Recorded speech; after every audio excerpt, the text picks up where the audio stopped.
I just realized. Whoops. Okay. Okay, now I'm live on YouTube. Sorry, YouTube. Sometimes that happens. Because I have to start the YouTube stream when I'm finally live, and sometimes I just forget to do it. Because it's one other step that I have to take. Yeah. Oh, sorry for that noise.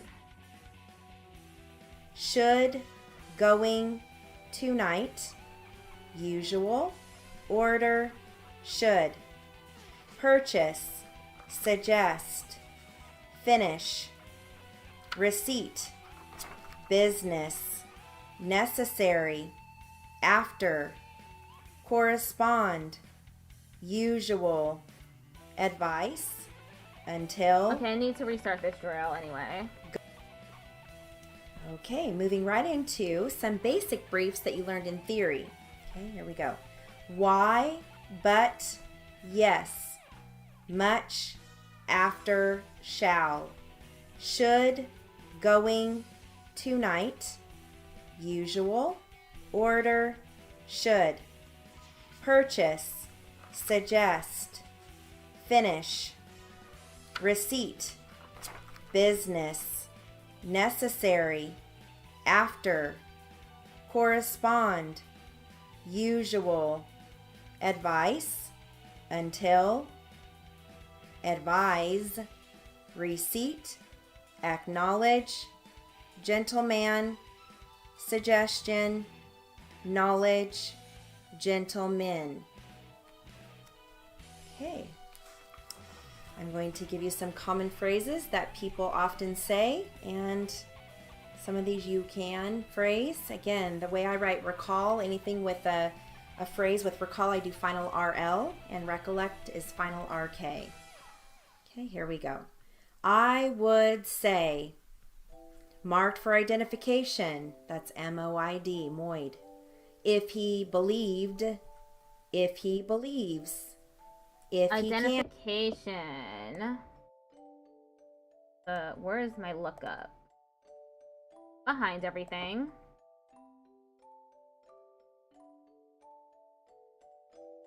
Identification. I always forget. Marked for identification, that's MOID, moid.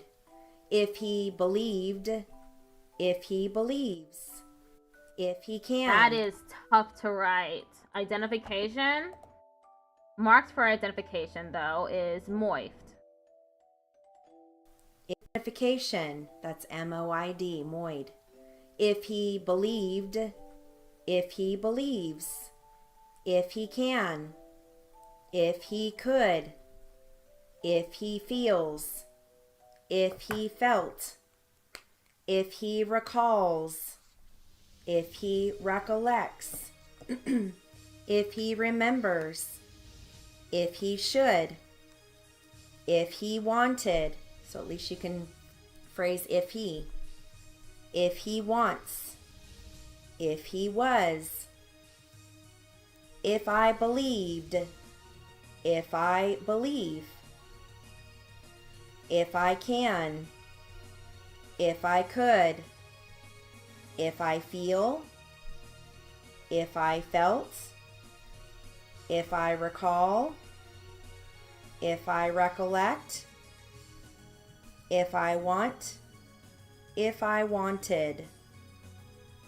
So the phrase if he was, you can phrase that whole thing. Initial F, E, final FS. Okay.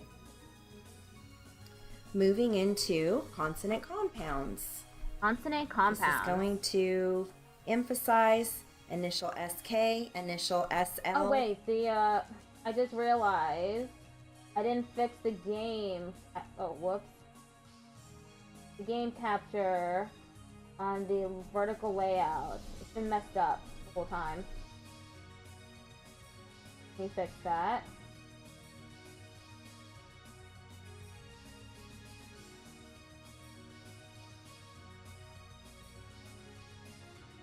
Hopefully everything is okay to see. Now that I fixed that. For the Trans Lifeline raid train that I participated in 3 times last week, I was using a different scene collection, so I just completely forgot that the capture, the media source capture on OBS was too big the first time. I tried to use it.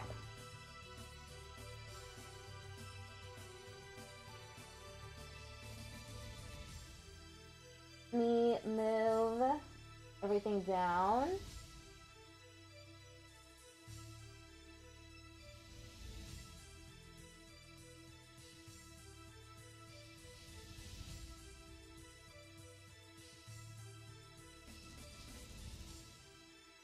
Pronouns.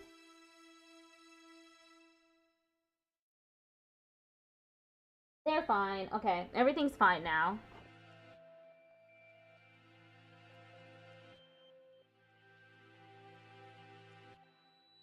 Marks for identification. Final R and L and final FMT. Ready? He skimmed the floor while skating. The skirt was in the designer's sketch. We skipped skillfully down the street. The ski jump requires skill. She scalded her skin. We move the lookup window and suggestions plugin. Quickly down the street. The ski jump requires skill. She scalded her skin. The skeleton of the skunk was found. We rode in the sleek sleigh down the slope. The fish was slippery and slimy. We didn't sleep at the slumber party. The slow slug slid across the sidewalk. There was a slit in the sleeve. Did you slip in the slush? The colonel belongs to a fraternal order.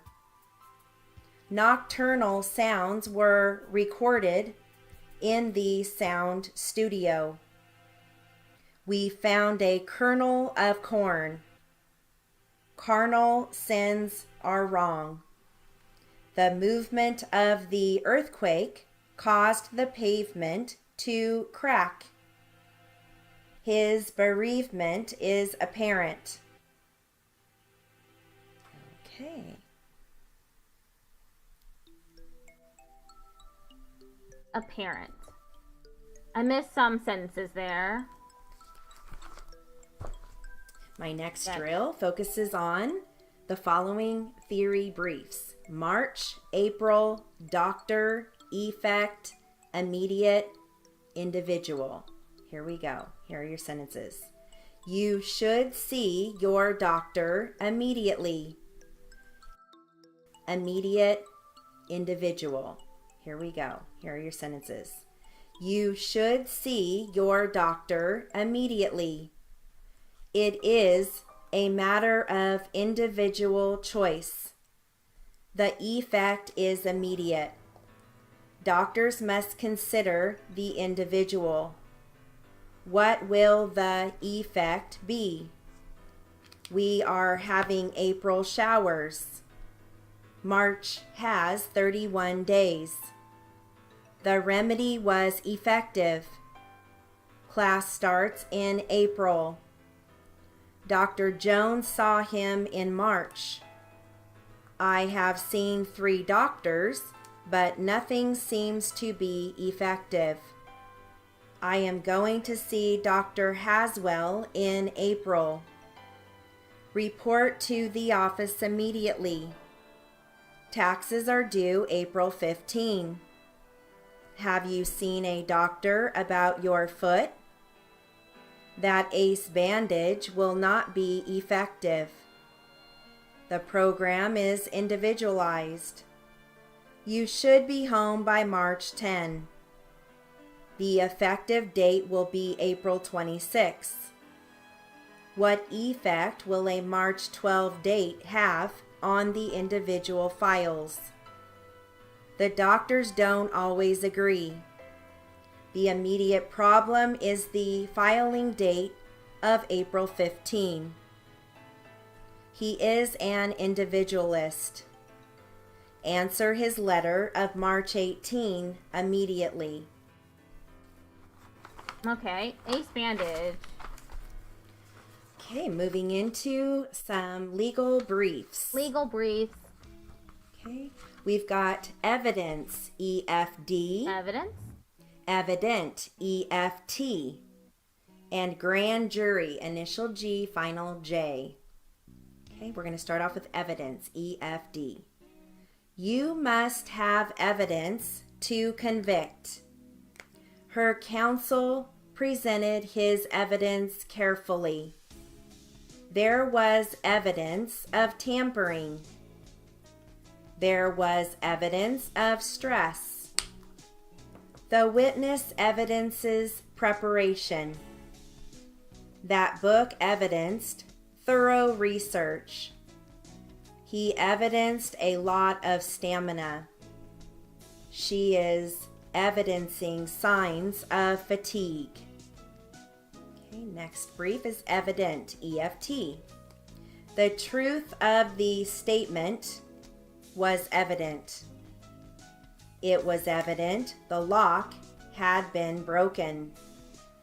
His anxiety was evident in his body language. The facts were evidently distorted. Okay, and the last one, grand jury, initial G, final J. Ready? The grand jury didn't do that. Okay, it's GRRJ. Okay. G, final J. Ready? The grand jury meets 4 days a week. The grand jury is sometimes called the county watchdog. Grand juries are sometimes replaced by preliminary hearings. I was called to serve on the grand jury. All right. The grand jury Time for one more meets drill. 4 days a week. This will be a number drill, and this is going to focus on dates. Dates. Ready? January 12, 2008. February 14, 1990. March 12, 2005. April 22nd, 1982. May 17, 1892. June 11, 1981. July 19, 2014. August 27, 1995. September 15, 2016. October 28, 2009. November 30, 1987. And the last one is December 31st, 2011. Okay, and that concludes our drill portion of the 100 class. Okay, that's it for the drill. Go on to the jury charge and literary portion. My back hurts a little. Hello everyone, welcome to the literary and jury charge portion of the 100 class. We're going to start off with some Latin and French words. I will give you the words Latin and then I will read the paragraph. and French words. Okay, we have actio in rem. Actio in rem.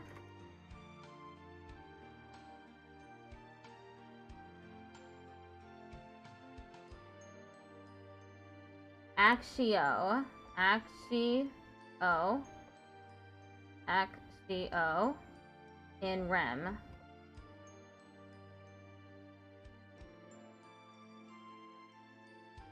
There, in REM. See prey. I don't know what that is. Let me Google it. On my phone. Said what? Have axio in REM. See prey. See prey?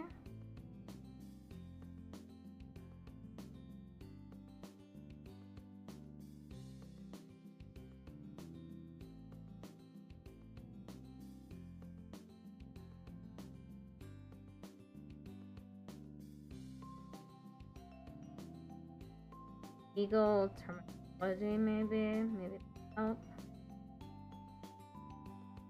See prey.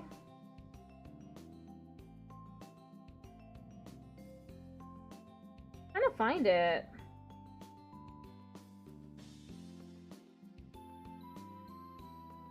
But it keeps trying to correct it to see pry.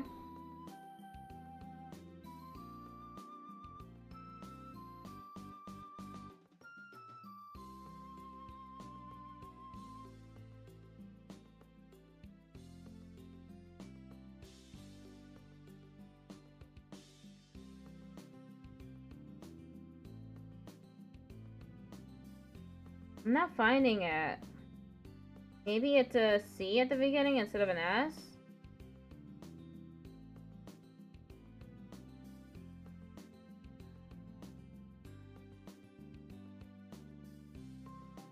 No, it corrected to praecipe.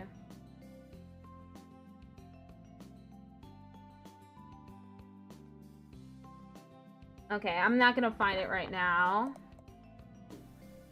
Latches and pro forma. Latches?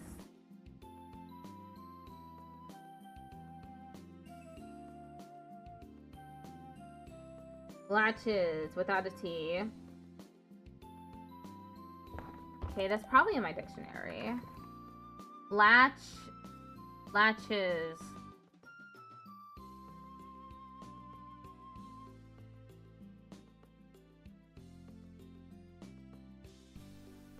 Here's your paragraph. Axio in REM is an action brought against a thing. Axio in REM is usually an action against property. See prey is a French term meaning as near as or as close as possible. As near as French? As near as possible.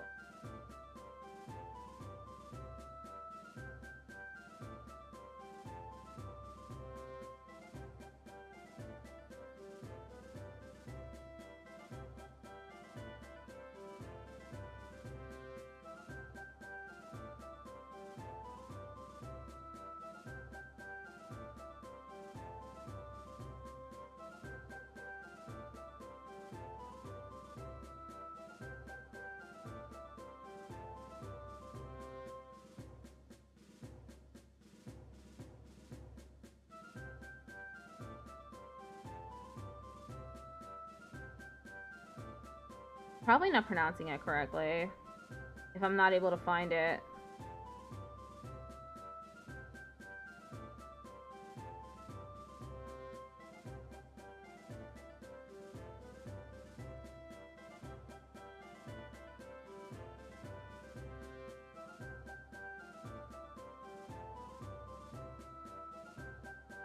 Cypree.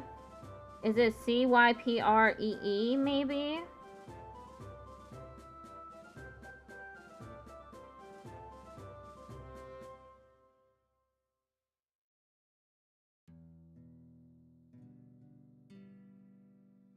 No, that's a tree. No, evergreen conifer. Definitely not that. I don't know. I don't know what this word is.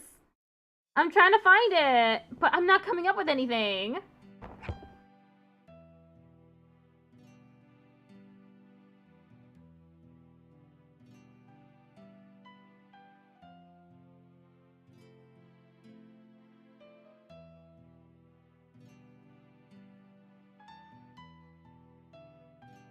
I don't know. I don't know. Against property. See, prey is a French term meaning as near as or as close as possible. Hello. The court, using the see, prey doctrine, tries to carry out the express wishes of the deceased. Laches is a French term meaning a failure to do the proper thing at the proper time, when there is an undue delay in the plaintiff asserting a claim. The term laches is applicable. The see prey doctrine generally deals See prey doctrine.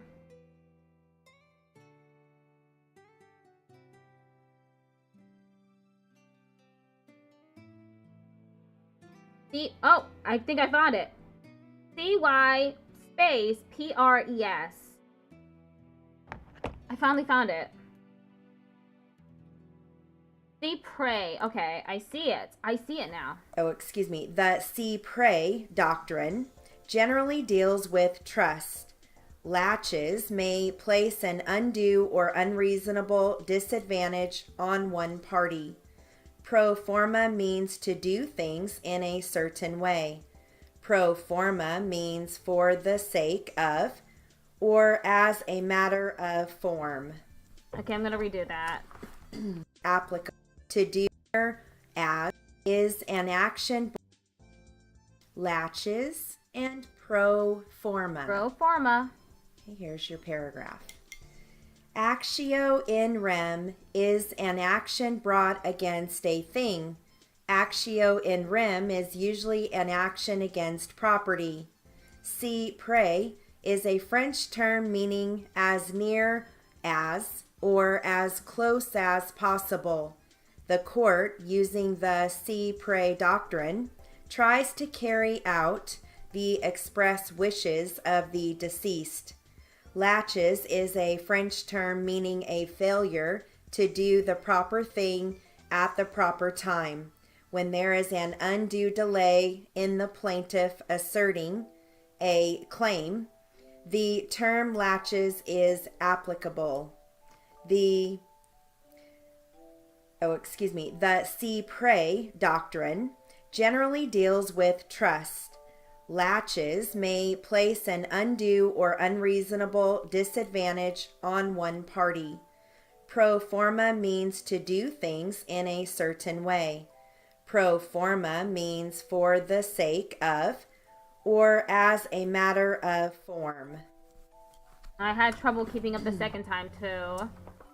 Whoops. Okay. That was hard. Oh. I've got a fun little article here. This is on public lives. Whatever happened to? Here we go. Ready? Whatever happened to Tanya Harding is one of the most famous figure skaters ever. Less for her skating than for her role in a conspiracy to injure her rival, Nancy Kerrigan, just before the 1994 Winter Olympics. Nevertheless, Kerrigan won the silver medal and Harding finished 8th. Harding... I didn't write Olympics. Hold up. Olympic. Then I just had the S at the end. Olympic. Okay. Before Winter Olympics. Nevertheless, Kerrigan won the silver medal and Harding finished 8th. Harding became a tabloid fixture, mired in domestic disputes, leaked sex tapes, and a televised boxing match with fellow tabloid fixture Paula Jones. In 1996, she starred in her only film role, a direct-to-video crime drama called Breakaway, about a drug mule who wants to retire after one last job. Harding plays Gina, one of the mule's accomplices. And a mule is just a person who transports drugs, like concealing them in some body cavity. That is what a mule is. Interesting. Interesting All right, indeed. going on to some medical. We're going to do a continuation of this Harvard Heart letter. Medical. Okay. And we are on who feels what and why. Feels what and why. Here we go. Are patients with ischemic heart disease who do not experience chest discomfort or an angina equivalent simply less sensitive to pain than most people, although in some studies a higher pain threshold has been Equivalent. Let me look that up. It's EU, not E. sensitive to pain than most people, although in some studies a higher pain threshold has been associated with advanced age or diabetes. The data are not. Other research has suggested that only prolonged Diabetes. That has age or diabetes. That has a brief. The data are not. Other research has suggested that only prolonged or severe episodes of ischemia cause angina, and that milder spells are too brief to cause symptoms. When patients undergo balloon angioplasty to open narrowed coronary arteries, these vessels are completely occluded for a brief period. During these physician-induced episodes of ischemia, cardiologists have found that chest discomfort develops only after the lack of oxygen has caused several other changes. As soon as part of the heart becomes ischemic, its muscle cells lose some of their strength, and contractions are less forceful. In addition, the ischemic region becomes stiff, so the heart does not fill as well with blood during its relaxation phase. The result of these changes is that with each contraction, the amount of blood pumped by the heart decreases. Fluid may then accumulate in the lungs, causing congestion and shortness of breath. If the ischemia persists for 10 to 20 seconds, part of the ECG called the ST segment may fall below the usual flat baseline. Angina usually occurs only after several additional seconds of ischemia. If an episode of ischemia abates before angina develops, the patient may never experience this symptom. The duration of an ischemic episode before the onset of chest discomfort varies from person to person. Exercise tests, the key means of detecting silent ischemia, have shown that people whose angina developed more than 1 minute after the onset of ECG changes tended to have a higher proportion of asymptomatic versus symptomatic episodes of silent ischemia. Valuable warning signs. Since asymptomatic episodes tend to be more short-lived and less severe than angina-producing ischemia, are they important? Available data indicates that the answer is yes. According to several reports, patients who have evidence of ischemia during ambulatory ECG monitoring or exercise testing, but have no symptoms, are at higher risk for heart problems, such as a future heart attack, than are those who have no ischemia. For example, one study found that asymptomatic middle-aged men with 2 or more risk factors for coronary disease were more than 3 times as likely to have heart complications if ischemia was detected during exercise testing. Other investigations have shown that the prognosis is worse in heart attack survivors and patients who undergo peripheral vascular surgery operations on the leg arteries if the patient has silent ischemia. No one should be too surprised that ischemia, whether silent or symptomatic, increases a person's risk for a heart attack.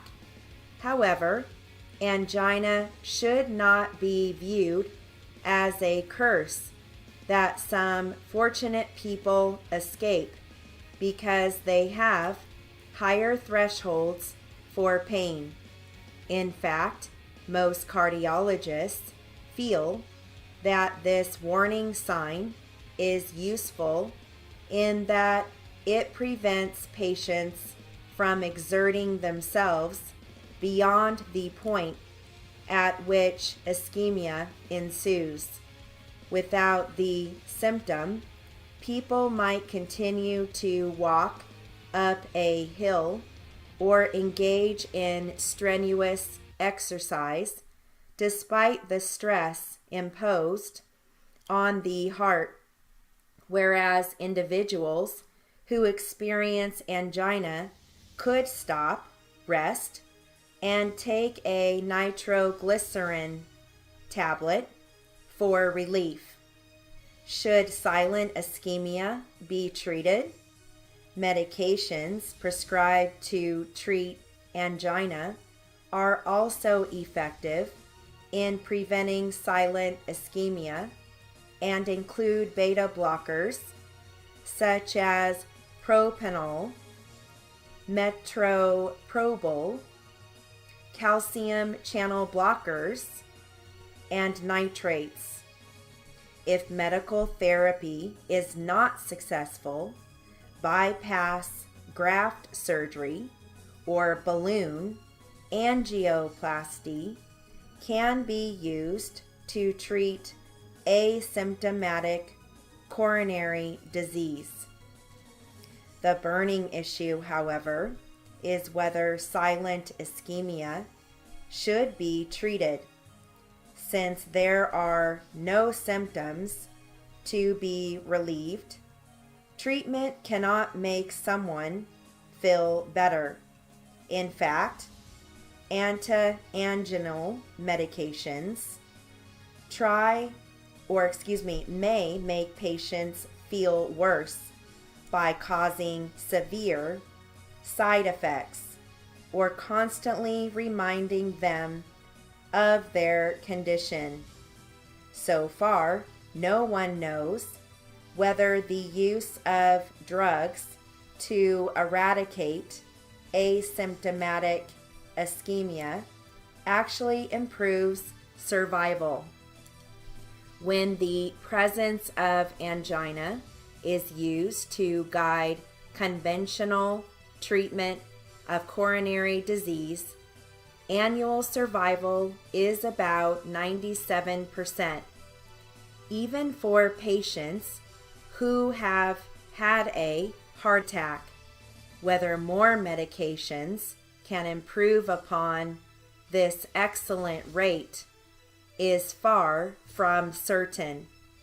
The National Institutes of Health is sponsoring the first phase of a major investigation, the asymptomatic cardiac ischemia pilot study, to assess whether treatment of silent ischemia is beneficial and can prevent heart attacks and deaths from coronary disease. Most experts argue against routine ambulatory monitoring to screen healthy people for silent ischemia, since the condition might be falsely diagnosed in many people without coronary disease. The patients would be needlessly alarmed and possibly subjected to the risks and inconvenience of further testing and treatment. For similar reasons, ambulatory ischemia monitors should not be used initially when the physician is trying to confirm a diagnosis of angina. The exercise test is more effective. More controversial is the issue of whether patients with known coronary disease should be evaluated for the presence of silent ischemia. Patients who have had a heart attack have an increased risk of further complications. However, in a study of patients with stable angina directed by Dr. Peter Stone of Brigham and Women's Hospital and Harvard Medical School treatment of ischemia, detected by ambulatory ECG monitors, did not decrease symptoms or improve exercise capacity, since at this time there is no evidence that symptoms or survival can be improved by treatment. Arguments in support of increasing medication doses to eliminate ECG changes are not compelling. In summary, silent ischemia should be considered a warning sign in special situations, such as after a heart attack or before surgical procedures, but the value of screening in most patients with known or suspected coronary artery disease is not clear. Ongoing research may reveal when this problem is important and when it is not. In the meantime, the diagnosis and treatment of ischemic heart disease should be based predominantly upon the frequency and severity of angina. Right. Okay, how long was that? I know that was a little long, but it's great for your endurance. Yeah.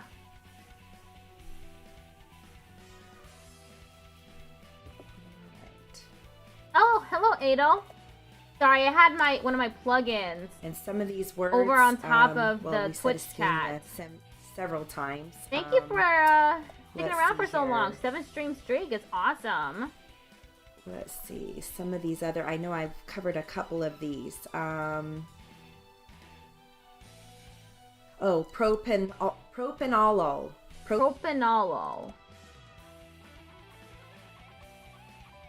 Is that how you spell it? Let me look it up.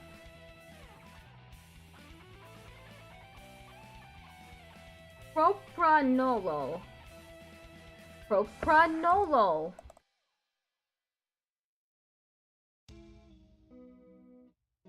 That is not in the dictionary.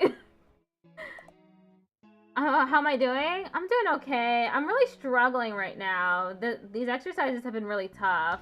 She started with Latin and French words, and then she moved on to something about heart attacks and ischemia, which I keep forgetting how to write. I don't have it written correctly in the transcript at all. And propranolol.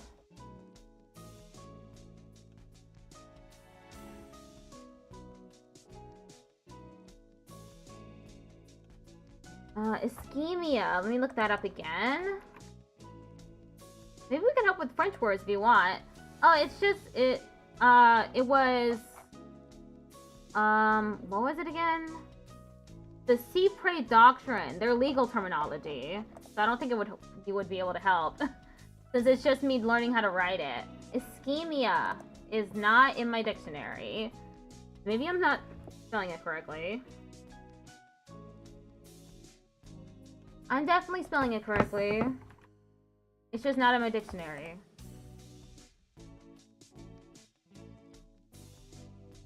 Okay, there.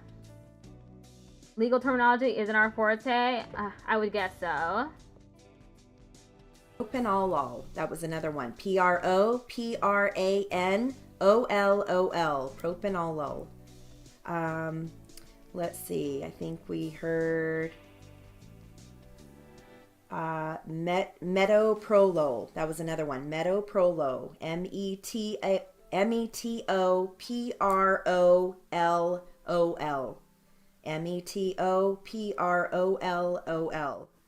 Metoprolol. Metoprolol. I think that's it. Asymptomatic. So again, add those to your dictionary after class. So it's a good time to do that. All right. So I'm going to read some jury charge. This is general jury charge. General jury charge. This should be a lot easier. Here we go. Discrepancies in a witness's testimony or between his testimony and that okay, of look, I others. need to restart this. Discrepancies.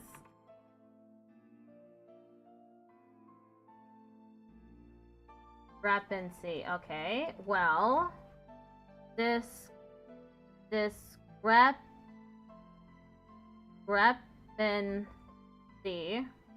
I'm not spelling it correctly. Discrep. Maybe I do that. No. Okay. Well, I'll just add it to my dictionary since I don't know how to write it.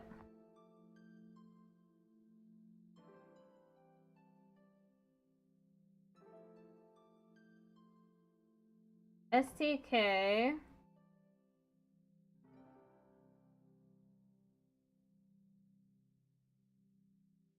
Discrepancy.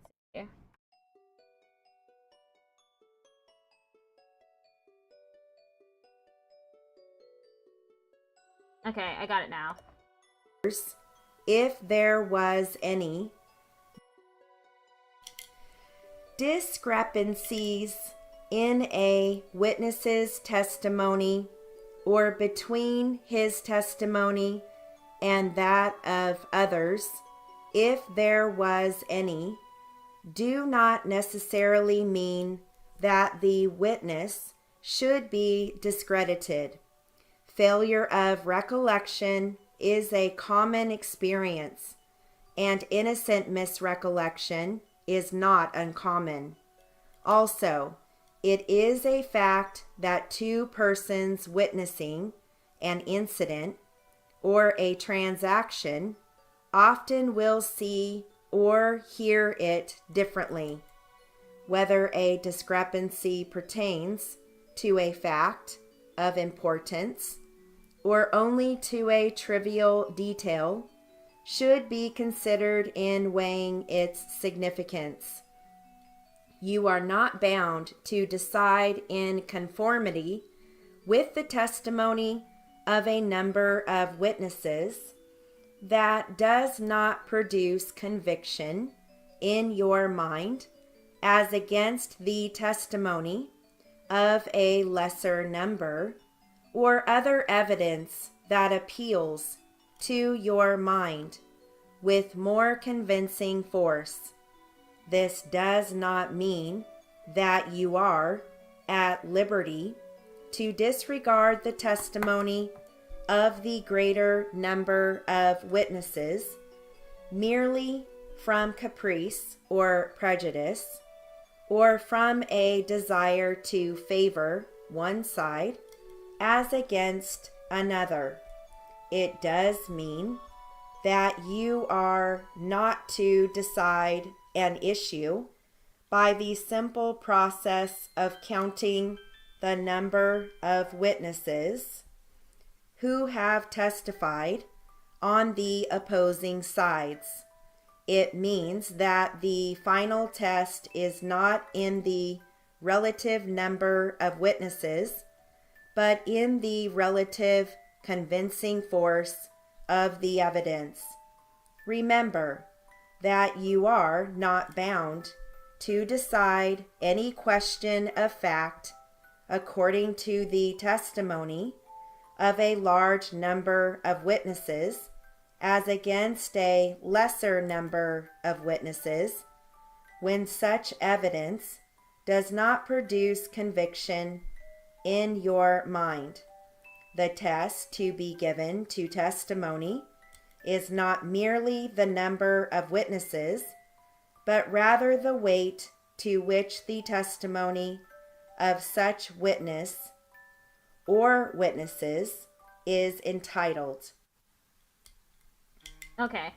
Now, in that particular segment of the jury charge, I said that you are. That came up twice. That you are. You can phrase that whole thing. THAUR. And then back to the medical. Medical. I know that was more challenging. I read the jury charge at 100, but the medical I read at 80, and I know that is a lot. It was just it's a lot 80? more difficult to write. The material's more dense, but if you come across a word, you hear a word you're not sure of, you don't know what it is, just write it out phonetically. And if that were a test, you would go back and you would look it up and change it. So that's why, it's so important that you don't get frazzled when you hear maybe a medical word or a legal word. I just get slowed down. I just write it out slow phonetically. down. So that's all. Or I we just can stop. do. And then you go back and look it up in the dictionary. Okay, so that concludes. Okay, that's it for the jury charge and literary. Let's do the Q&A, which is gonna be. It could be fun. It depends on the subject matter. Hello everyone, welcome to the 100 Q&A practice. We're going to start off with the court. Ready? Court. Nicole, have you ever testified in court before? No, I haven't. Okay, don't be nervous. Go ahead, counsel.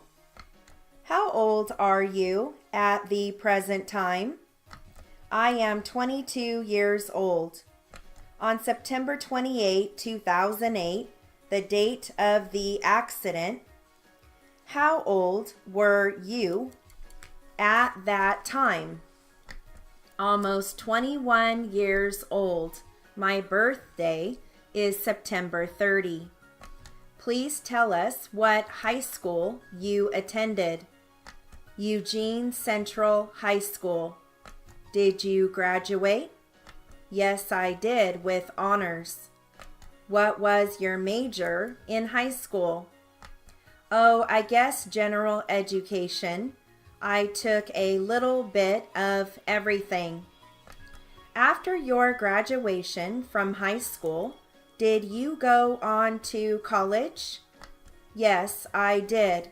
I moved to Salem, Oregon, and attended the community college there. Was this against the wishes of your parents? No, not really. They were very worried about me because I was moving so far away from them. What classes did you take at Salem Community. I enrolled in their business program. How were your grades? Oh, probably a B+ average. How long did you attend Salem Community College? About a year and a half. I really wanted to finish all my general ed so I could get a job. I see. Now, after attending college, did you relocate back in Eugene? Yes, I did. Were you able to find a job right away? Yes, I went to work for Pendleton, Maxwell, and Conrad, attorneys at law. Nicole, how soon after you returned to Eugene did you purchase your car, the 2008 Toyota? I was only home about 3 weeks when I landed a job. My dad offered to help me buy the car. He co-signed for Hello, me. Eugene. Were you living at home at the time? No, I was living in an apartment with Cindy Gates by that time. Where did you meet Cindy? She worked at the law firm where I worked. She was 1 year behind me in high school, so I had known who she was for quite some time. Did Cindy have an automobile? No, she liked to walk to work or ride her bike. We lived real close to the office. It was less than 1/2 mile. Did you and Cindy become close friends? Somewhat. She was a very hard person to relate to. She liked to read and study a lot. She didn't care for sports and really wasn't into dating at that time, although that changed when she met Ian. Was Cindy a student at that time? Yes, she was attending night school to become a lawyer. I kept telling her it would take her forever, but she was dead set on pursuing her career. How did you and Cindy meet Ian Harris? We met Ian one night when we were out dancing. He was really interested in Cindy. We finally agreed to go have coffee with him that same night. Did Cindy begin to date Ian after that first meeting? Yes, she did. 3 and 4 times a week. Between studying and him, we never saw each other. When was the first time that Ian asked to borrow your car?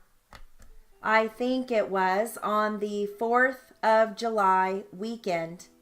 He said his car was in the shop being repaired.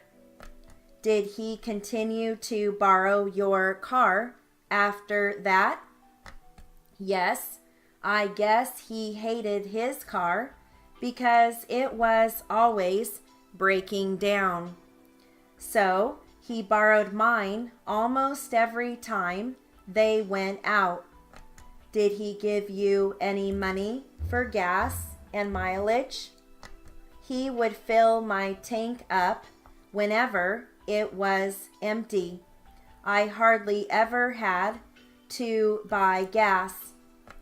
On the date of the accident, had Ian asked your permission to use your car? Yes, he had. Okay, so I'm going to switch. We're switching transcripts, which is great because the ad break is about to start.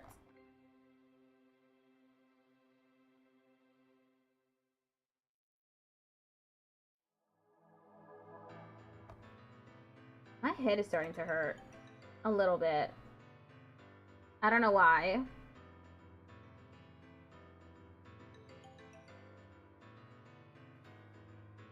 Borrow. I spelled that one wrong. Boro. It's Boro. I don't like that it's Boro. It should be borrow. Ad break ends in 3 minutes. On Twitch. On YouTube, I don't get ads yet because I am not a YouTube partner. Oh, we're at 524 subscribers. Always amazed that I get any new subscribers during these steno streams because they're so niche. Let me fix the follower goal then. I mean the subscriber goal.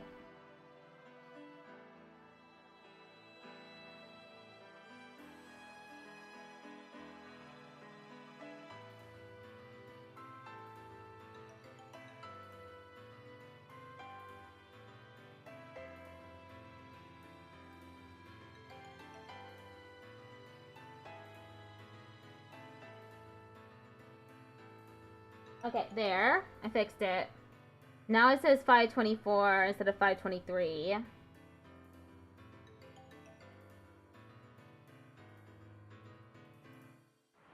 Whoa! Dreamleaf just redeemed Autism Creature. Thank you for redeeming Autism Creature. How fun.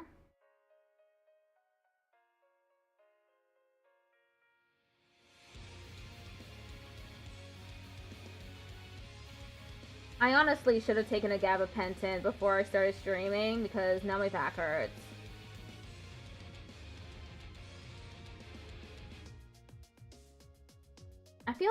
It feels like I never take a break even though I always do. Like, what do you call sleeping and laying in bed? Resting, right? And yet, it feels like I never do it. That's why I'm so tired and my back hurts.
Oh, okay, we're back.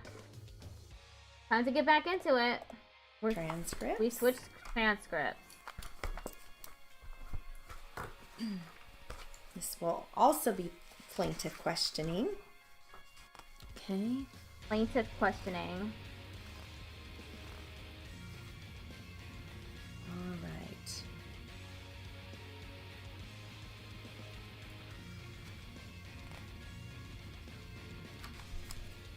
There we go. Did you find anything in this front bedroom? Yes, sir. We recovered several more firearms and also a container full of various types of drugs. Okay, let's start with the drugs. What did you find in that regard? I found a tackle box, I guess you would call it, like for fishing. Yes, it had about 10 compartments on each side of the outside covers. You could then open it up to reveal more compartments on the inside. How many compartments were on the inside? I would say another 10 on each side. So it opened like a book. Yes. What was inside of this tackle box? There were assorted pills and other types of tablets, as well as organic materials. Did you recognize some of these pills or tablets? Yes, the ones that I recognized right away were some blotters of LSD, psilocybin capsules, ecstasy tablets, and mescaline. There was also peyote buttons, as well as amyl nitrite. What kinds of drugs are these? Hallucinogens. Was there anything else that you recognized? There was some hashish in there as well. There were a lot of other pills in there, but I couldn't tell you what they were. Did you find anything else concerning drugs? I found some loose marijuana on a chest of drawers. I also found some more paraphernalia. What kind of paraphernalia? Marijuana paraphernalia, pipes, rolling papers, etc. Is that it? Yes. How about weapons? I found several. On the dresser, there was a Taurus 357 Magnum revolver. Was it loaded? Yes. What else did you find? I located 2 rifles in the closet. One was a Remington 30-06, and the other was a .30 caliber Springfield bolt-action rifle. Both weapons had scopes mounted on them. Would these be considered hunting rifles? Yes. And bolt action means what? Well, instead of the weapon automatically chambering the next round, you have to manually chamber the next round by using the bolt. Were the rifles loaded? No. Continue. Under the bed, I located 2 assault-style submachine guns. The first one was a Heckler & Koch MP5, and the other one was an Intertech 9mm, more commonly referred to as a Tech 9. Was that it? Oh my god. That didn't feel like it was very long at all. Guess it was only 5 minutes, but still. Let's do the test now. I'm not going to do good on the test. Hello everyone. Whoa. This is a 100 Q&A test. Plaintiff attorney is Mr. Mazak. M-A-Z-A-C-K. A little loud. 5. Defense attorney is Mr. Lentil. L-E-N-T-I-L. Again, plaintiff attorney Mr. Mazak. M-A-Z-A-C-K. I'm struggling so hard today. Defense is Mr. Lentil. I can't seem to wrap my head around the stenography. Okay, and this is going to start with defense attorney. Defense attorney. Ready? Whoopsies. Whoopsies. At the scene of the accident. Whoops. Hello, everyone. M-A-Z-A-C-K. I forgot to click into Notepad++, so a lot of things just happened. Defense attorney's Mr. Lentil. L-E-N-T-I-L. It starts with defense. Again, plaintiff attorney Mr. Mazak. M-A-Z-A-C-K. Defense is Mr. Lentil. L-E-N-T-I-L. Okay, and this is going to start with defense attorney. Ready? And then when she came back after that, did the police finally come No, they didn't. Did the police ever get there while you were there at the scene of the accident? No, not while I was there. Did you ever provide your information, contact information, to anyone there at the scene? I handed my phone number to one of the kids that was standing there. It was one of the motorcycle riders. Okay, and that would be like a, did you write it on a card or a piece of paper or something like that? I had a piece of paper. I didn't even have a card on me. Okay, and did you, in sum and substance, let them know, hey, if and when the police get here, you can let them know that I saw the accident? Yes, I said something like that. Okay. By that time, there were a lot of motorcycles that came back. I would say mostly all of them. They had come or had returned from, yes, they just kept coming back and coming back. All right, and how long after the lady was involved in the accident came back was it that you left the scene approximately? I don't know, maybe another 5 or 6 minutes approximately.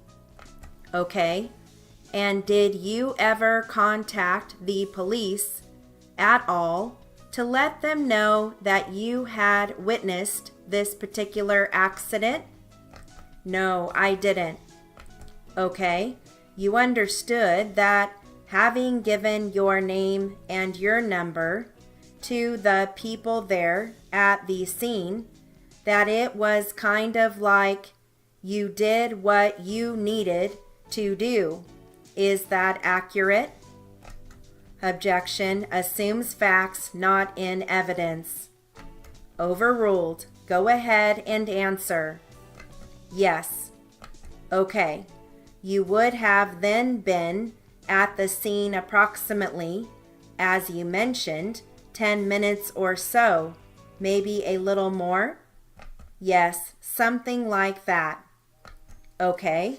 During that entire time that you were at the scene, did you ever speak to any of the fellas that were on any of the motorcycles?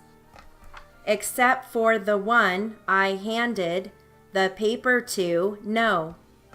Okay, and when you handed the paper to one of the fellas that was there at the scene, you understood that he was one of the writers? I believe so, yes. Okay, and did you say, as I mentioned, in sum and substance, here, you can give this to the police, or if anybody needs this? Yes. I saw the accident? Yes. Okay. Did you speak to anyone at all at the scene of the accident during the time that you were at the accident, other than that one fella that you gave the information or the paper to?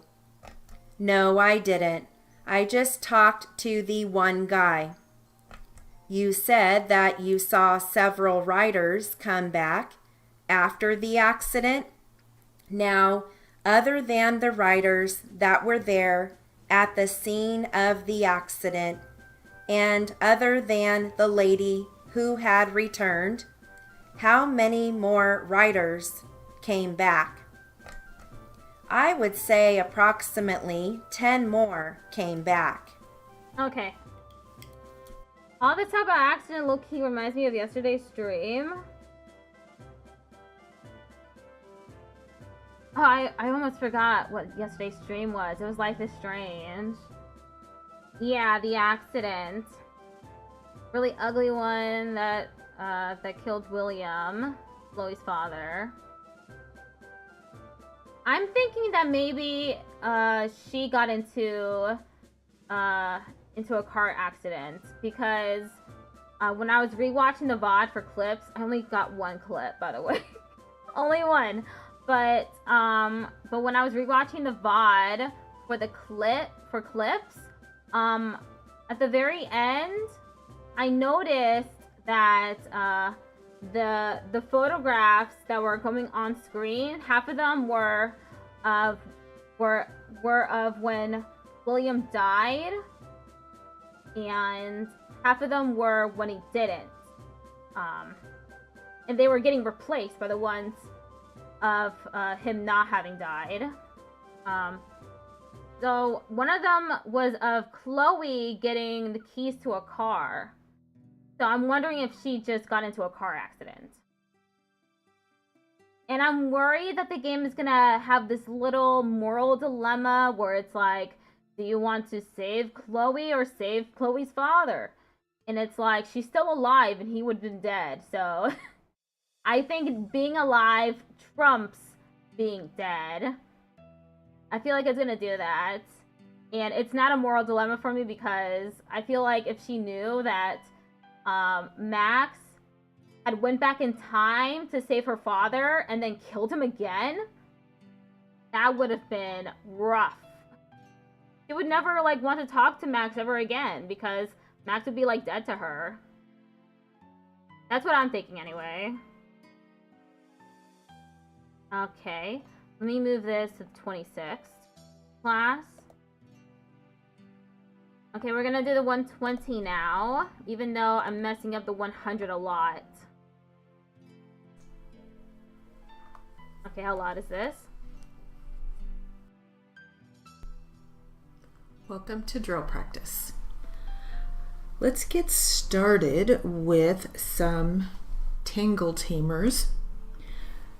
And these are pairs of words just to get your fingers moving, get them warmed up. All right, here we go. Criminal, character, technically, affected, genuine signature. Yeah, being disabled doesn't make one's life less worth living. Exactly. Technical. I always forget what technical is. Character. Technically affected. Genuine signature. Different conclusions. Interest owed.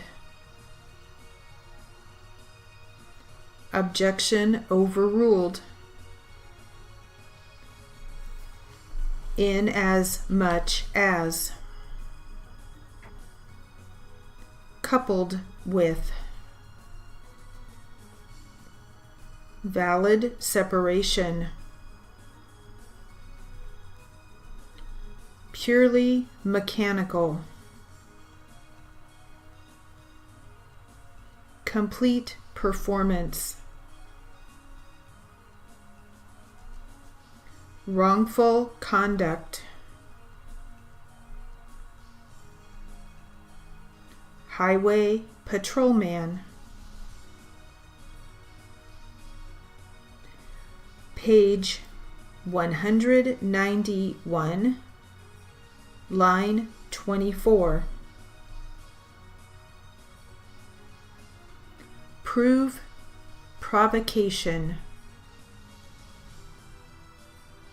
Past consideration. Without consent. Grand juror. legal battle. Latter event. Receive notice. Husband's credit.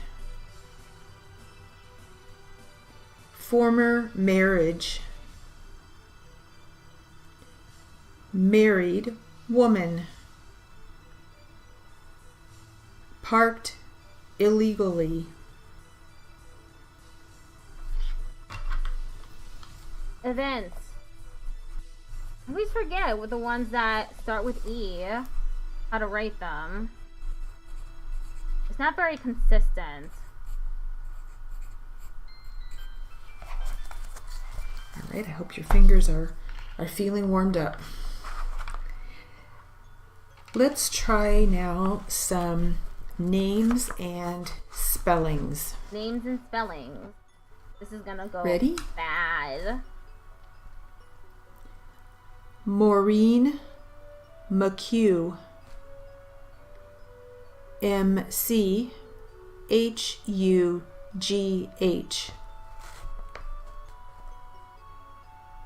Jacqueline Capri Gonzalez.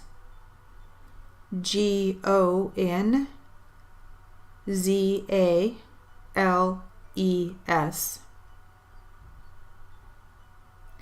Linda K. Bragg. BRAGG.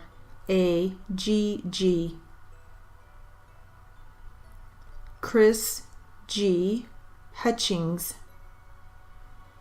HUTCHINGS.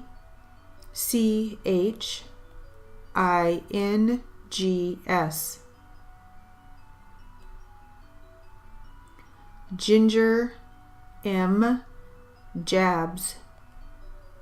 JABS.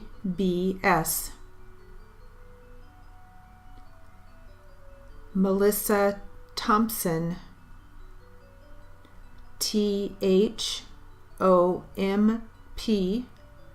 THOMPSON.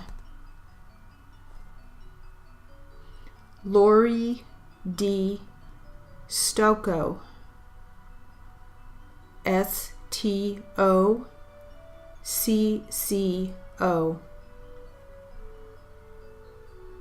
Rosa Venezi.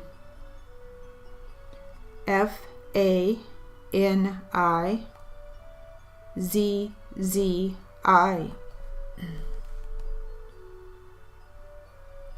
Curtis Claycomb. CLAYCOMB.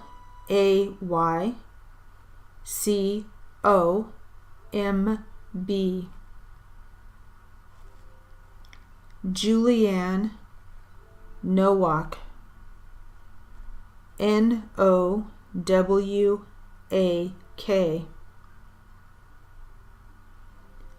Helene Blogumas. BLOGUMAS.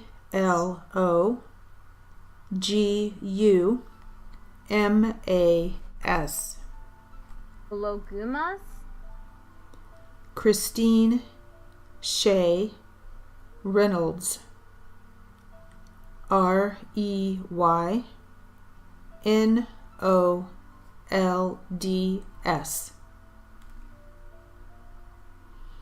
Ashley A. Meese. MEESE.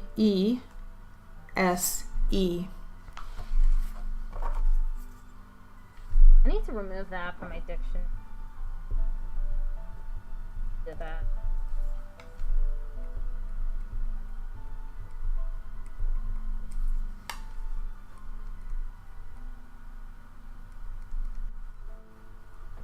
There, it's removed. All right, now let's try some just cities and states. Cities and Cities states. and states only.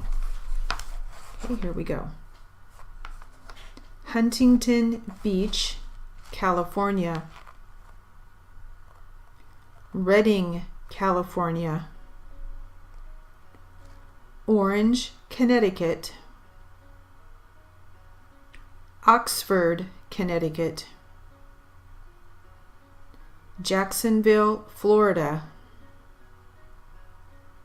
Riverview, Florida.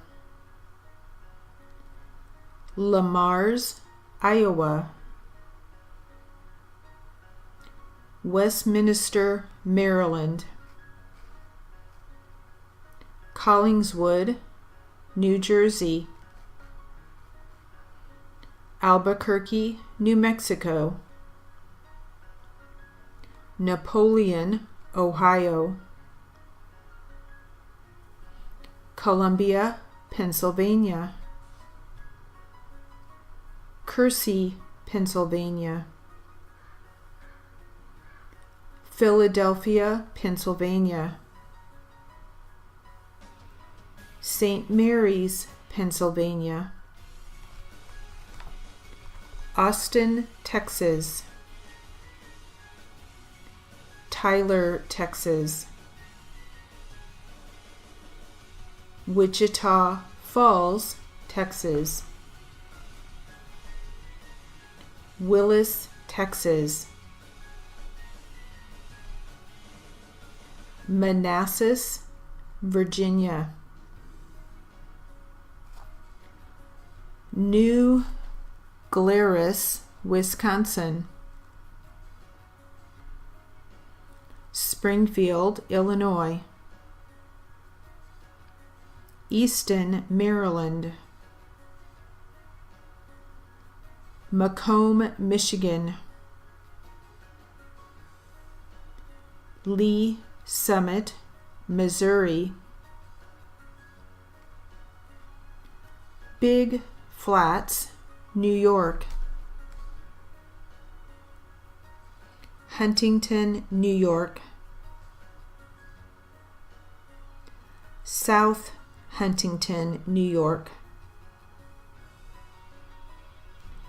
Hanover, Pennsylvania.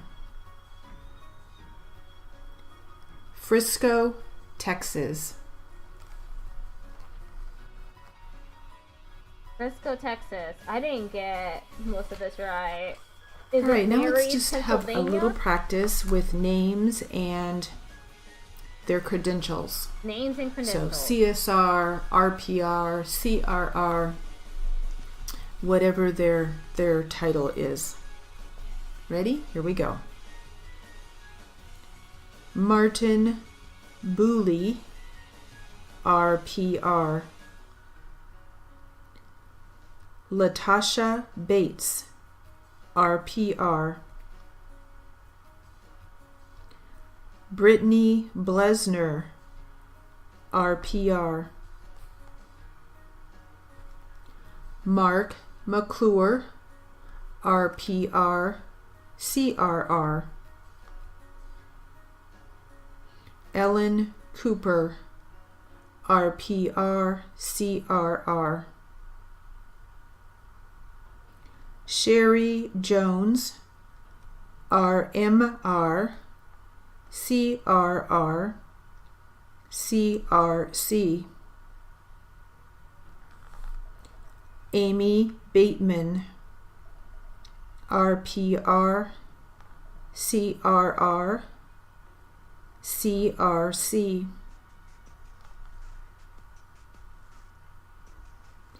April Dowell, RMR.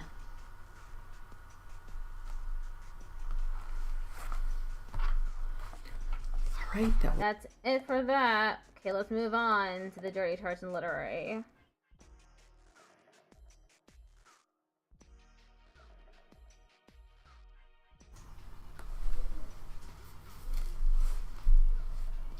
Welcome to literary and jury charge practice.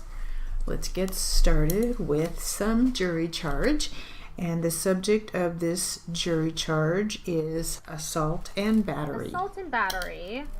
Ready? Here we go. This right applies to any property lawfully in possession.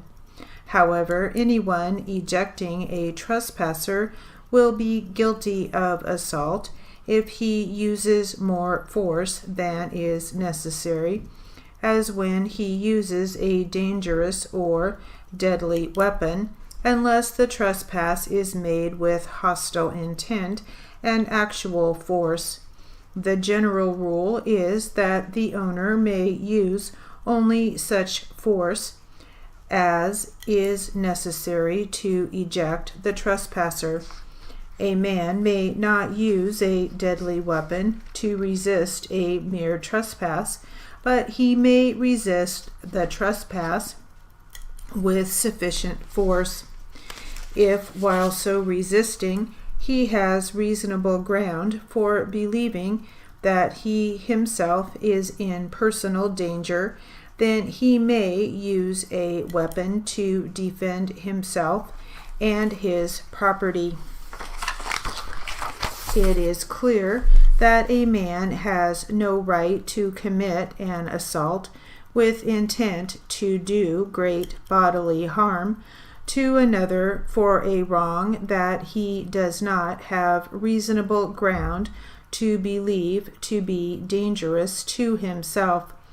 If a person honestly believes or has reason to believe that he is in great peril and that great bodily harm is about to be inflicted upon him, he has a right to act under such well-grounded apprehension and may use a weapon even though the danger does not in fact exist. However, in the absence of a felonious invasion of one's property, that is, in the absence of an invasion with intent to commit the crime of felony thereon, one does not have the right to inflict serious bodily injury in the defense of property interests alone. The defendant in this case, after requesting the plaintiff to leave the premises, had the right to use reasonable force to eject him, but no more force than was reasonably necessary.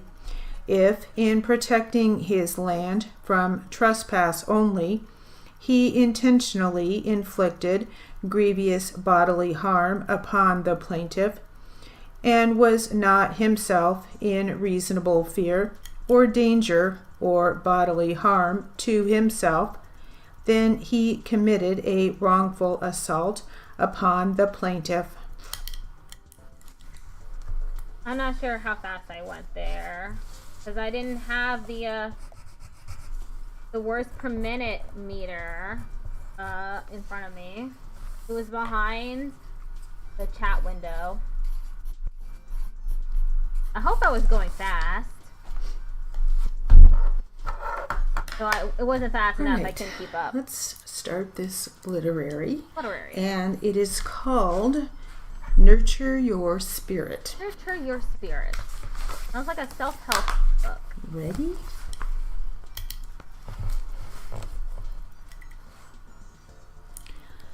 At the end of convention season, we hopefully walk away rejuvenated, inspired, and motivated. Keeping that energy going can be a different story as the months go by and we deal with all aspects of our personal and professional lives. Maybe work is your current stress. Maybe it is the lack thereof. Or maybe your stress is whatever is going on at home. Regardless of whatever challenges you are currently facing, remember that nourishing your mind, body, soul, and spirit is just as important as finishing your latest expedited transcript. After all, we are people first, people who are reporters and captioners, not the other way around. Such proved to be true for me during my latest adventure when I traveled to Colorado. As an official reporter in Sarasota, Florida, this past summer proved to be particularly challenging as I tried to juggle both the NCRA and FCRA conventions. I also serve FCRA as Central Director. The Judicial Center in which I work was short-staffed, and the added court shifts caused my backlog to avalanche into a whopping 5,000 pages. I didn't let that stop me from my duties and responsibilities as a quality reporter and association member, nor was I going to let it hinder my fun. The fun and educational conventions helped me stay positive and focused, as did the teamwork of my fellow official reporters, who also helped with the 5,000 pages. Hot off the heels of the last convention, my friend and personal trainer, Damon Harper, aka Dr. Sporty, invited me on a trip to Colorado. At first I said no. Then something unimaginable happened as the Colorado trip approached.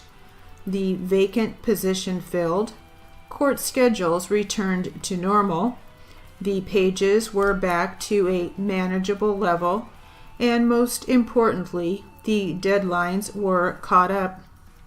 In addition to that, the building in which my twin brother, Michael, also an official reporter, and I live, is currently under a major renovation and now resembles something out of a blockbuster disaster movie. So it no longer took much nudging from Dr. Sporty, and I agreed to go along on the trip. Boot camp sessions in the mountains and all. So for a week and a half, I traded in my Kenneth Cole Oxfords for Dr. Martin boots. I don't think I went very fast that time. I even had trouble with responsibility. We'll have to get back to the rest of that. Stop hitting the For microphone. now, let's try some more jury charge practice. Jury charge. The subject of this next jury charge is murder. Murder. Okay. A light subject. Ready? There is no duty upon the court to comment upon the evidence at all. All the court has to do is render a verdict of guilty or not guilty, where people waive a jury and submit the matter to the court. I usually give to counsel and those people interested in the case the court's reasoning, how the evidence appears to the court. As I say, I am not going to attempt to comment on all of the evidence. There is no duty on the court to comment on it at all. Suffice it to say that if this defendant's story is to be believed, he is not guilty of murder or even manslaughter. If his story is to be believed, he did not even cut the man. The man stabbed himself or got cut in the scuffle, if he is to be believed. I do not mind saying to you that it is hard to believe his story. His story is quite unbelievable. It does not ring true that this man can go into a bar 2 or 3 times and there be no objection by reason of his nationality.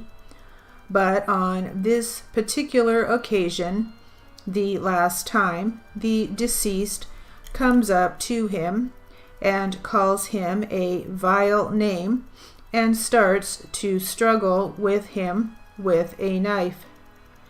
Now, counsel, things just do not happen that way.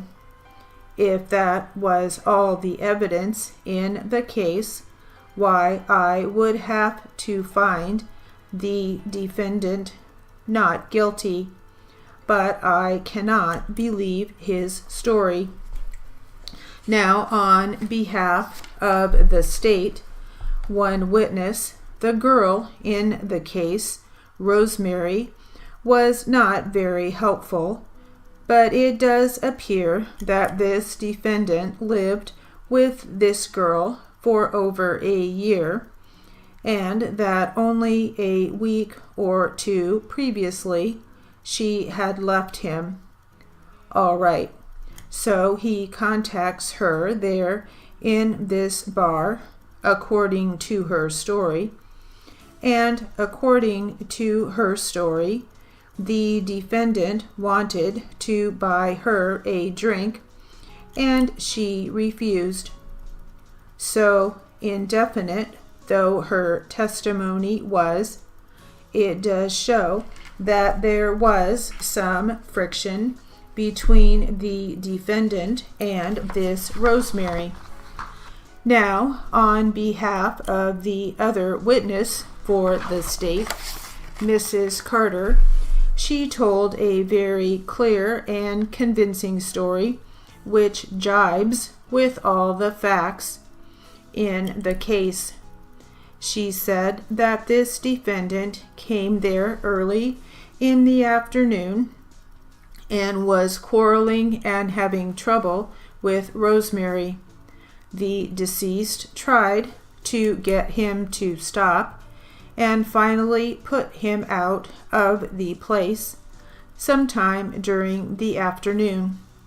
Later, the defendant came back after having the trouble in the afternoon and again had some contact with the girl Rosemary. When the deceased tried to get him to sit down at a table and behave himself or leave, he pulled out a knife. It appears very much to the court as if this defendant knew that he was going to have trouble there. He came back looking for trouble. In any event, if the fight started as he says it started, he certainly used more force than was necessary to defend himself.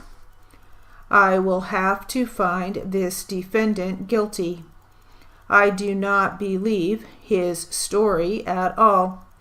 I think the state has proved beyond all reasonable doubt that this defendant stabbed the deceased and brought about his death. The defendant says he did not mean to kill him. He did not mean to kill him, but he did mean to do him severe bodily harm, and death resulted from the injuries received by the deceased from this defendant. I will find the defendant guilty of manslaughter and sentence him to 10 years in the penitentiary. Reverend, I wish you would go out with him and explain to him. Just go out with him and explain to him what I said. I want him to understand. I did pretty good on that one for the most part. I did drop a lot of words, but I cut down on going back and fixing my mistakes.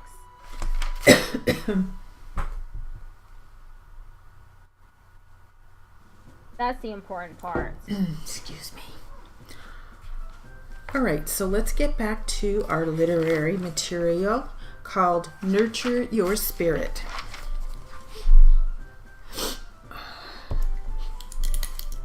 Ready? My trip began with a Bloody Mary toast with Dr. Sporty. He was my friend first, so cocktails in flight were a must, and the fun people who sat next to and around us. It wasn't until the last third of the flight that I learned one couple was, in fact, a court reporter and a judge.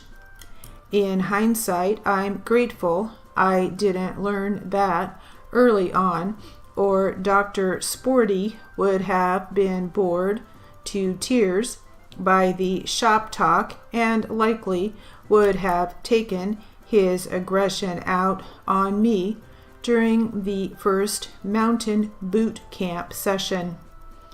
This undertaking certainly pushed my limits.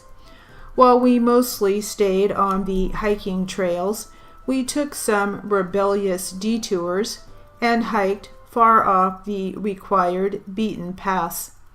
At the time of one of the rocks in Garden of the Gods in Colorado Springs, I realized the lessons I was learning along the trail were synonymous with our professional ones.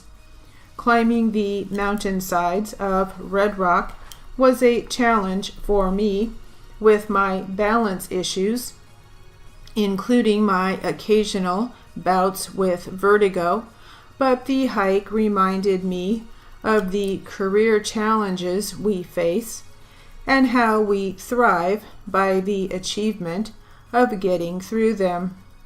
It's not about how you get to the destination, but how well worth the journey is. I never would have enjoyed the view from the top any other way. We're almost done. There's 3 minutes left. And then we do the Q&A and test, and then the stream's over.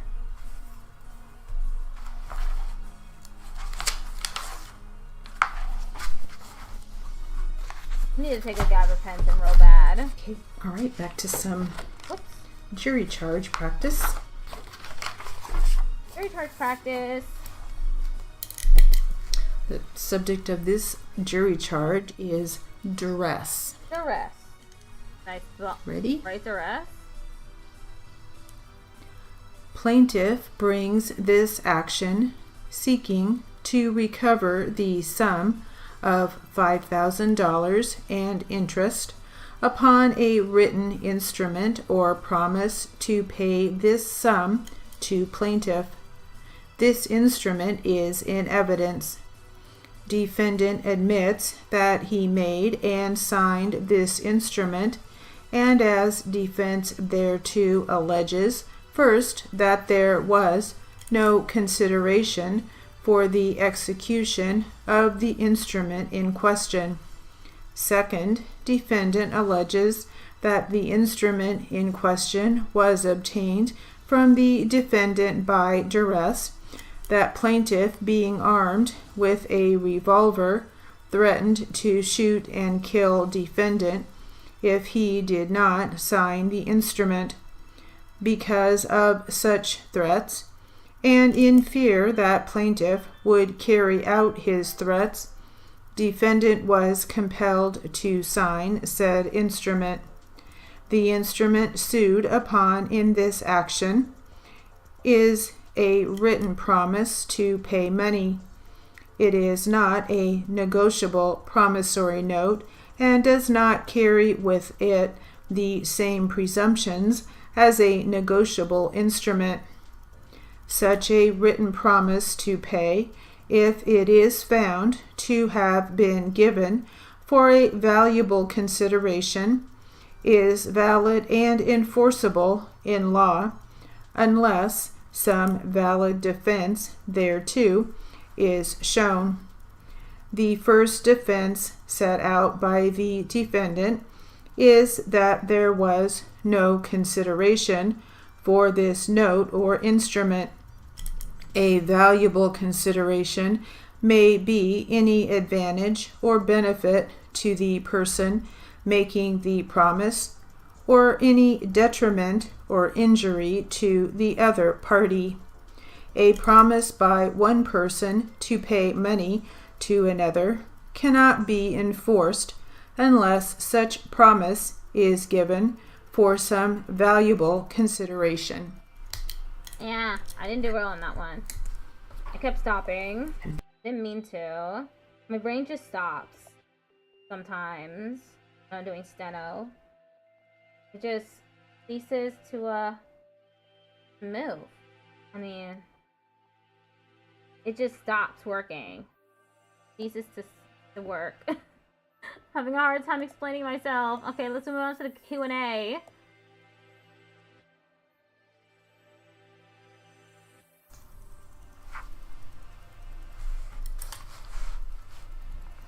Welcome to Q&A practice.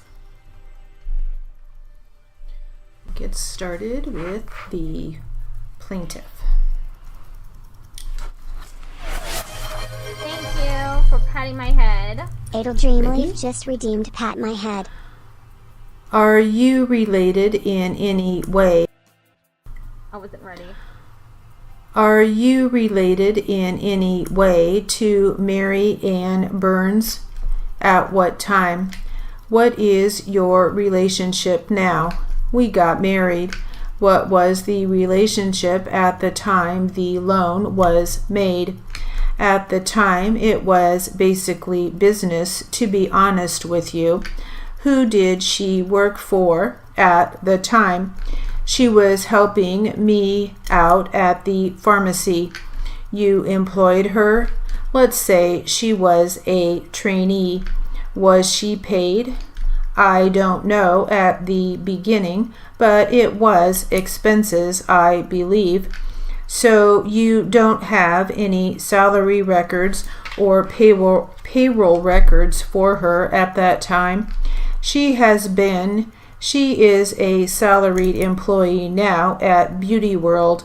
When did that commence? That is what I was trying to think of. I think it was April of 2009. That was after the loans were made. After some of the loans were made. Can I assume she didn't take any security interest in any of your assets as part of giving this loan? Well, are you asking in his mind or her mind? In both of our minds. She was buying the inventory. She was buying it for the corporation? Yes, but there was no UCC filed, no formally secured interest taken? No, I didn't do any. You are not aware of any? No, I am not. Shortly after the corporations were formed, did you convey the corporate stock to a trust? I don't know what you mean by convey. I always intended the stock to be in trust for the kids. In other words, I might have said it for a minute, but my intentions were for the children to have the stock. It wasn't worth anything at the time. I just felt, if it were, I wanted it to be theirs. So it was your intention to set up the corporation and transfer them to the trust once they were established? Right. Is this a copy of the trust that the stock was transferred to? See if your signature is on the last page. Yes. This 4-page agreement entitled Declaration of Trust will be marked as Plaintiff's 3. It appears to be executed by you as trustor and trustee on October 19th, 2009. Would that be approximately the time that you transferred the stock? What do you mean by transfer? Are you talking about the physical transfer or what? Well, let's say on the stock records, the corporate stock ledger, when was the transfer made? Would it have been around that time? Frankly, I was the one that Elliot really doesn't know when these things happened. It was my belief and my remembrance that it was in Elliot's name first, and the trust. It really happened all simultaneously. I don't recall what date and what happened. He didn't get in to sign it. I don't know how long it was sitting there before he came in and signed it, or what have you. It was a period of about 30 days that the paperwork was prepared in the normal course of my office and so forth. What actually transacted on a given day, I don't recall. Did the stock ledger reflect the trust as the owner or Elliot James presently? I don't remember. I didn't look. I take it, Elliot, you don't know? No, I can tell you my intention. You wanted all the stock. We formed the corporation and we discussed it. The stock was supposed to be issued when the corporation was set up. That was tough. I don't know why, but it was tough. I had a hard time with that one. Jeez.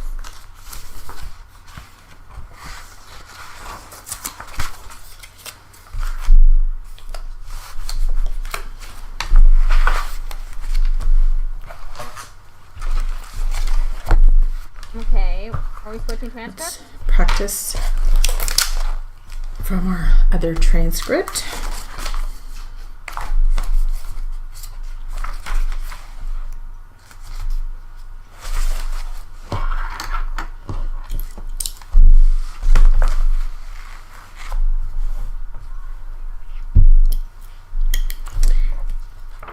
And we will start with the defense attorney. Defense attorney, okay. Ready? Did you ever have occasion to drive through this area prior to the time of this call on the evening of February 18th, 2005? I'm not sure what you're asking. Have I driven by this same intersection? Is that what you're asking? I'll strike it. On the evening when you got this call, were dispatched out to this area. Was it an area you were somewhat familiar with, where you said, "Oh, I've been through that area before"? Yes.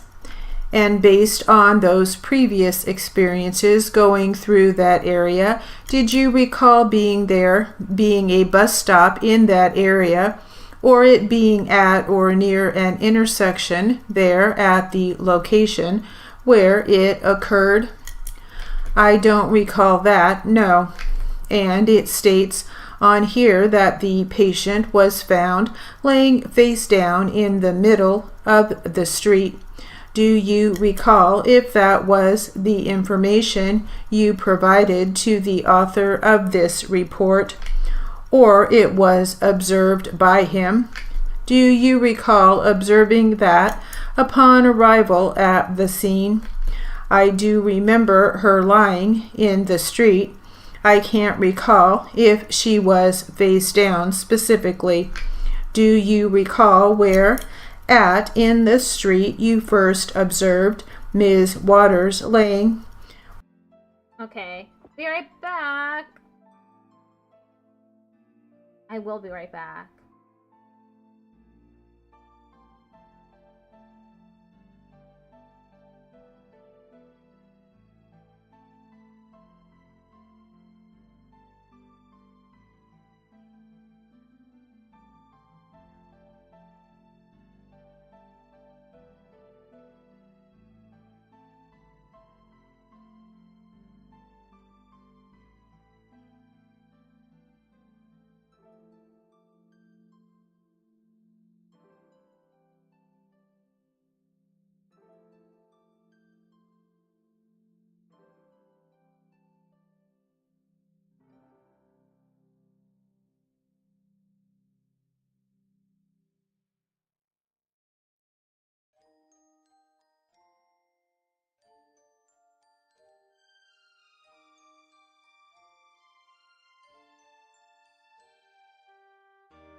Okay, I'm back.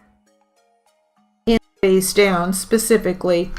Do you recall where at in the street you first observed Ms. Waters laying? Was it over near the far right curb, the far left curb? What would be your best recollection as to what you observed when you first arrived at that scene? I don't know. It was too long ago.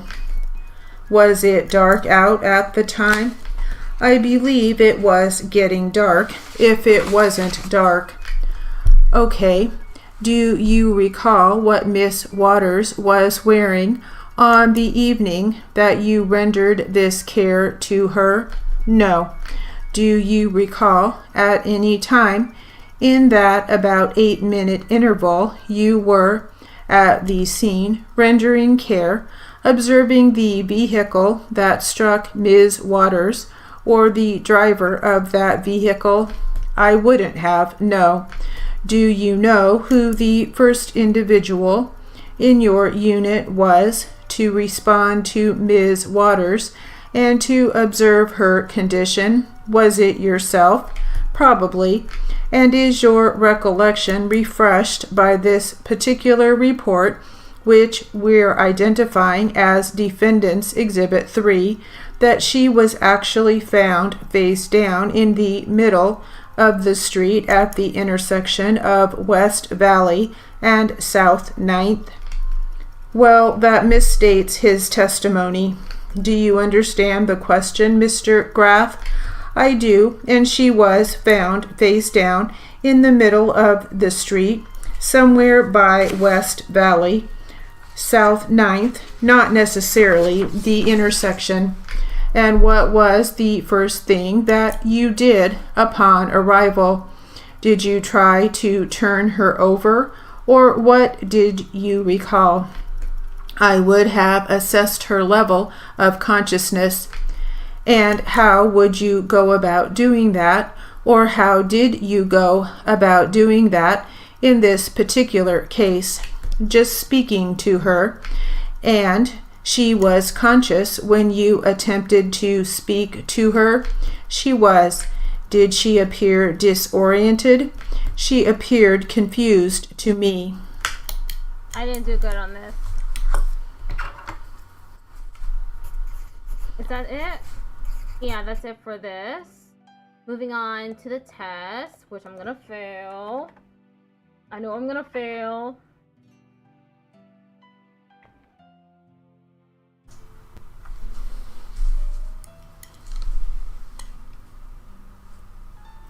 This is a 120 Q&A practice test.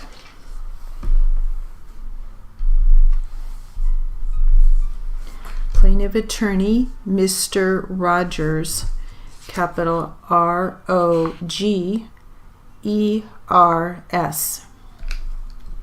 Defense Attorney, Ms. MS period Scott, capital S-C-O-T-T.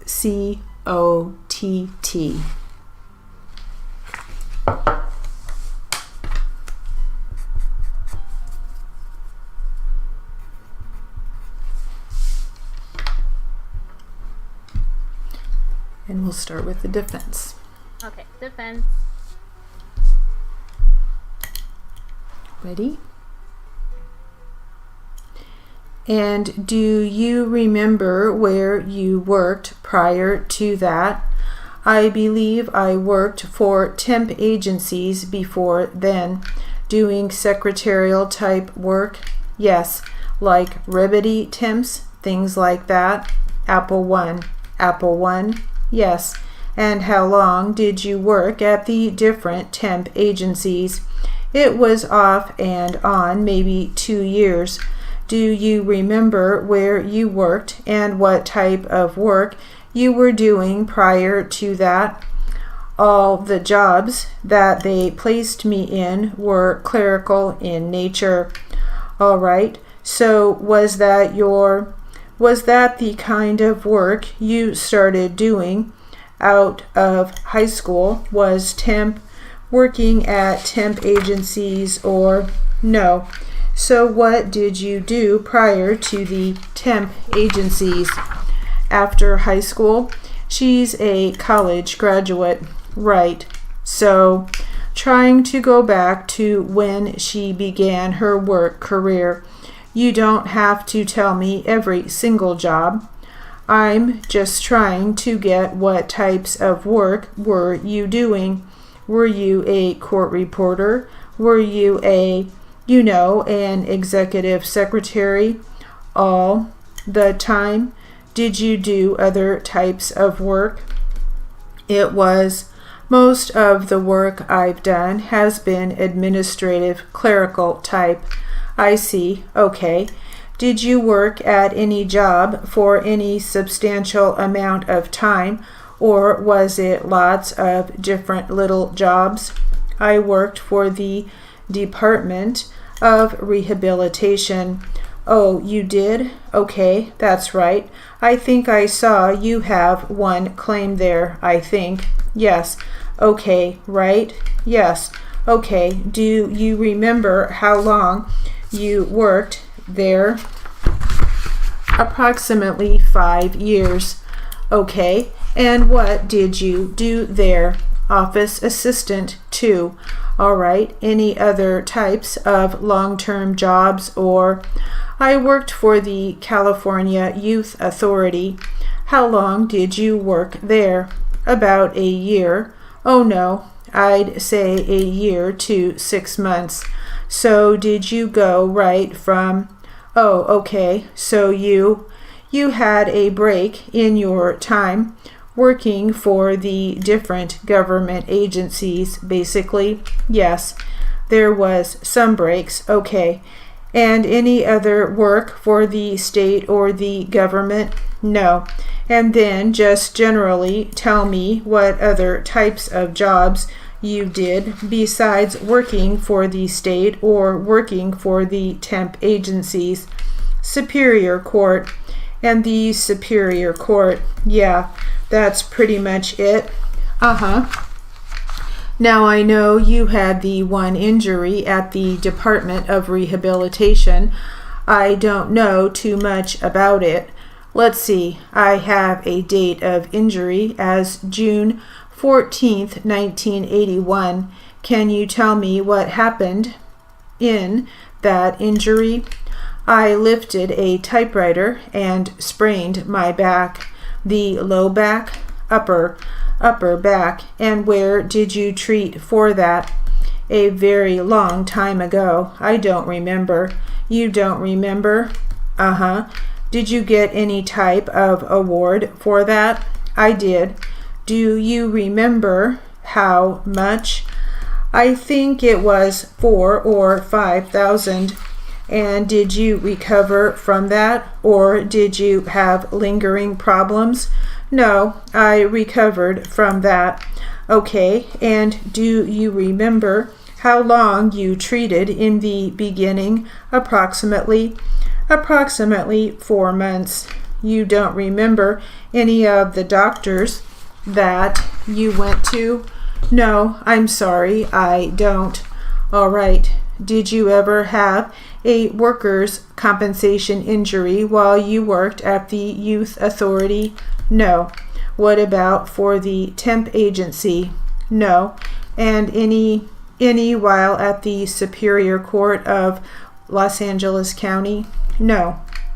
Any other besides the ones we talked about? Any other work comp injuries? No. Okay, have you ever applied for a disability such as EDD or anything like that at any time or recent in the last 10 years? Just recently with for this injury, yes. Okay, but nothing else? Oh my god, that was really tough. What the hell? Why was it so difficult? I'm just not having a good steno day, I don't think. Okay, let me close everything. Now, what do I do next? I look to see if I can rate anyone.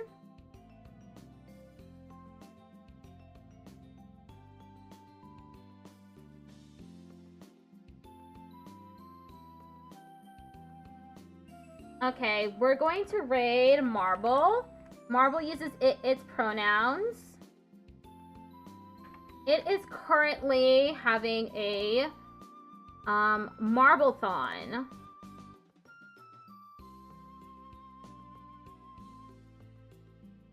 I'll see you tomorrow for the 100 line. Hopefully, I'll have a better time doing steno tomorrow. Congrats for today's stream. Rest well. Thank you. Thank you for coming by. Oh, it's pronouns like me. Woo! That's great. Okay, so see y'all tomorrow. Goodbye.